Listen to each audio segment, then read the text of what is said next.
बिस्मिल्लाहिर्रहमानिर्रहीम। आप देख रहे हैं यूट्यूब चैनल और मैं हूं कामरान हसन। इतवार के रोज़ तुर्किया के दारुल हुकूमत इस्तांबुल के एक पुररौनक इलाके इस्तिक्लाल एवेन्यू में एक खौफनाक बम धमाका हुआ।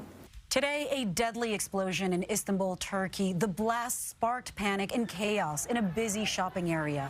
At least 6 people were killed, dozens of others were wounded. अब तक की इतलात के मुताबिक इसके अंदर 8 अफराद जाम बाग जबकि दर्जनों लोग ज़ख्मी हो चुके हैं। इस्तांबुल पुलिस की जानिब से फौरी कार्रवाई करते हुए इस धमाके मुलविस एक सीरियन खातून जिसका नाम अहलाम अल बशीर बताया जा रहा है, जिसने बम को प्लांट किया था, गिरफ्तार कर लिया है।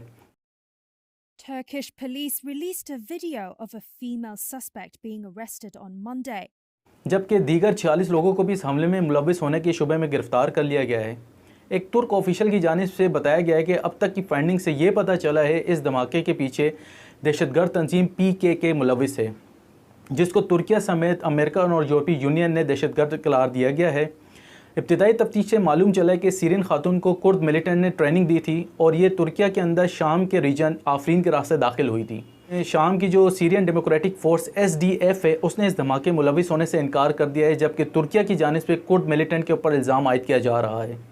तुर्किया के इंटीरियर मिनिस्टर ने कहा है कि इस्तांबुल पुलिस के पास वॉइस रिकॉर्डिंग मौजूद है जिसके अंदर दहशतगर्द तंजीम PKK के मेंबरान आपस में गुफ्तगू कर रहे हैं और वो कह रहे हैं कि इस खातून को पुलिस के हाथों गिरफ्तार होने से पहले ही कत्ल कर देना चाहिए।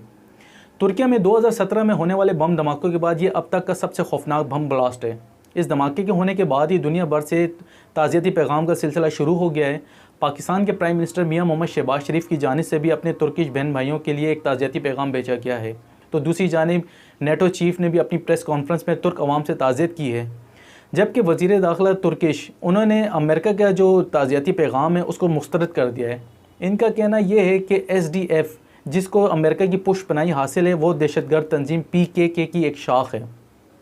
इस्तिक्लाल एवेन्यू जो 2015-16 में भी बम धमाकों की जद में आ चुका है, जिसके अंदर उस टाइम 500 अफराद जाम बाग और 2000 करीब लोग ज़ख्मी हुए थे। तुर्किश प्रेसिडेंट रजब तैयब उर्दुगान जो धमाके वाले रोज़ इंडोनेशिया में G20 समिट में मौजूद थे, अपना एक बयान जारी किया है। उन्होंने कहा है इस हमले से दहशतगर्दी की बू आ रही है।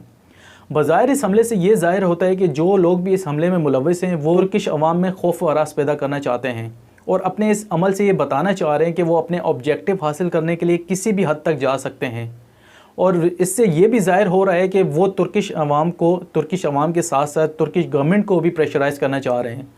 लेकिन तुर्कियन फ़ौज जिस तरीके से इस मामले को डील कर रही है उससे ऐसा लगता है कि जल्द इस मामले को हल कर लिया जाएगा और जो लोग भी इस ब्लास्ट के पीछे इन्वॉल्व हैं उनको बेनकाब कर दिया जाएगा। उम्मीद की जाती है कि इस्तिक्लाल एवेन्यू एक बार फिर अवाम की रश से पुरौनक नज़र आएगा और दुनिया वहाँ के ऊपर फिर दोबारा से उसी तरह चहलकदमी कर सकेगी।